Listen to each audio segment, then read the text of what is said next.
Comrades, we've been asked today to talk about political parties and their role in society and their role in serving the people.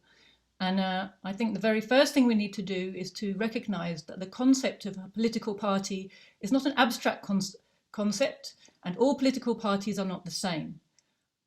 Like law, like democracy, like culture, like the state, a political party is something which is not an abstract thing, but which has a class, a definite class content. There are two types of party in our society today. There are the type of party which aims to prolong the capitalist system, the system of capitalist imperialism on the earth, and there is the type of party which is working to remove it. Only the second type, the type which is working to remove capitalism, imperialism from the face of the earth, serves humanity. Only this type takes as its primary goal the well-being of the people. And of course this is natural, because the capitalist system is governed by a logic of maximising profit and production for the market. By its nature, the well-being of the people is not a priority for such a system. In fact, it doesn't even figure in the equation. Producing goods for profit means focusing on making money. Goods that serve a need are produced only if they will make profits. Goods and services that serve a need but make no profit are not produced. People who cannot pay for goods or services are not served.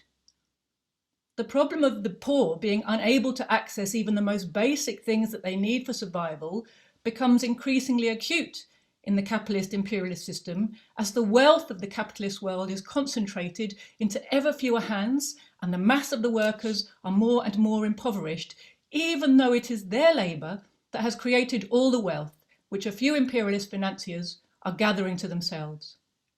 This is not a problem of individuals or intentions, but of a system of production, a system that came into being as a result of history and certain conditions, and which conforms to its own internal logic. Since the earth-shaking discoveries in the fields of philosophy, history and political economy by Karl Marx and Friedrich Engels, the socialist and communist parties of the world have understood that we cannot protect the interests of the masses without replacing the system of capitalist imperialism with socialism.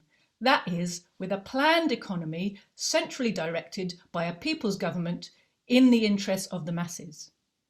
The basic law of socialism is the securing of the maximum satisfaction of the constantly rising material and cultural requirements of the whole of society through the continuous expansion and perfection of socialist production on the basis of higher techniques.